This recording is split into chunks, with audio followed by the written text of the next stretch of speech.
Sakanan garbi daukagu. Nekazaritza eta abeltzaintza eredu txikiak behar ditugu.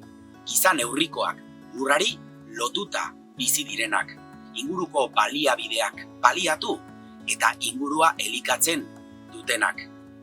Sakanan garbi daukagu. Kontsumo harreman duinak eta justoak sortu beharra dira. Nekazari eta abeltzainen bizitza duintasunez elikatuko dituzten kontsumo harremanak eta gure gizartea produktu sano eta kalitatezko ez hornitutuko dituena. Sakanan garbi daukagu. Gure ingurunea zaintzen duten bertako arrazak defendatzen ditugu. Hauek bertako paisaia zizelkatzen dutelako, bertara bereziki egokituak direlako eta gure elikaduraren parte gizaldiz gizaldi izan direlako. Sakanan garbi daukagu. Ekoizpen sistema artisauen alde egiten du. Guzti horregatik etorri Irurtzun eta Arakilgo bertako arrazen azokara.